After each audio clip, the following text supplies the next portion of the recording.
I admit, Stop Letting Him Hit You is a really weird title for a video, but this comes from a movie, and I get a lot of life lessons from a movie. I can't remember. I think it was A Knight's Tale that I saw it. This guy was like battling with a sword, and he kept getting hit, which meant he was losing points and not winning the game. And one of the side characters screams, "Stop letting him hit you!"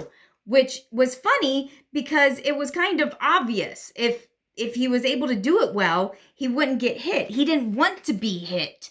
It was that was the problem. But sometimes challenges keep coming, and there's also a truth in this funny little anecdote from the movie. It's recognizing the way that you're doing the thing wrong. How do I say this? Okay.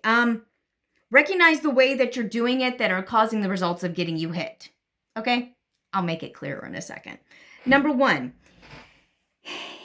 if you feel you keep getting hit, then pause to see why that is. So in the movie, the guy kept getting hit, and we always see the main character, he's getting hit, and suddenly he has this moment of realization, and he comes back and he's like, boom, boom, boom. He sees what it is that's been causing him to be hit. You need to do that in your own life. If you feel that you keep getting hit, then pause. What circumstance or reality needs or relationship needs boundaries? What reality or relationship or circumstance needs boundaries or needs to be eliminated from your life? Sometimes, like if you have a kid, you need to establish boundaries. But if there's a coworker issue or there's a client you're working with, if you're self-employed, maybe they just need to be eliminated.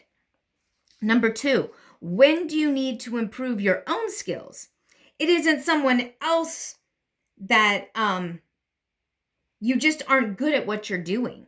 So that means you need to increase skills or change. It's not someone else's fault. So sometimes you need to improve your skills in a certain area so the circumstances don't keep hitting you. If you're new to your job, it's just a matter of practice. You need to get better skills so that you're able to do the job better. You need, which page on the computer to look at to find the information you need. You need to understand the process or procedures or rules or whatever of your job to be able to do it better. So where do you need to improve your skills so that things don't feel like circumstances don't feel like they're hitting you? Number three, maybe it's just a situation you have to weather through. If you have a baby that's teething, there is nothing in your skills as a mother or father that's going to make it easier. There is nothing that you can do about the circumstance to make the baby not teeth. It's a part of the process of growth. Sometimes we just have to weather through a situation, but the way you can get through it is recognizing that it's temporary and you will get through it. That's why I feel like being a first-time parent can be so incredibly hard. It's because everything is brand new and you don't know what the endpoint looks like. That's why with the second baby, it's easier, and the third, it's even easier. Every kid is different and the way they respond to things is different. But with my first child, it was so hard because I didn't realize, even being the oldest child with siblings, because my siblings were so close to me in age, I didn't realize that when you brought a baby home, they were just a puddle of goo. They're not going to smile at you and giggle like even a 3 or 6 month old will.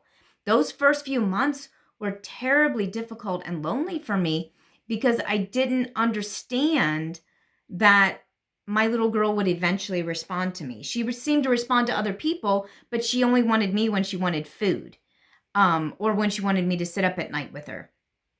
But after that first little bit, when the second baby came, I knew, okay, the first few months are like this. The second few months will be like this, and it's easier. So just like that was for me when I was a new parent, it's the same way for you as you are weathering through various things. So if you work in a teaching hospital, you know that July is going to be difficult. But that first July, it might be, especially if you're a new grad nurse and you start, say, like in March or April, and suddenly July is all topsy-turvy because all the new residents coming in. April is tough for CPAs. Well, everybody kind of knows that, but until they have their first one, they don't really understand. Your first term in college, really crazy. Trade school, when you first get started out and you're doing that apprenticeship, it can feel like my husband described when he was in school getting his APRN, his second master's for advanced practice. He described it as drinking from a fire hose because of all the information that's coming in with the clinical and the information and getting ready for boards and all this stuff. So there are some situations you'll have to weather through. There are some times that you can impact it by realizing what skills you need to develop and developing those skills and working to really get stuff down. And it's sometimes you aren't sure what's causing it and you have to pause. Those are the three things. Stop letting life hit you. Identify which of these three you're in, and then deal with them accordingly. And I'll see you in the next video.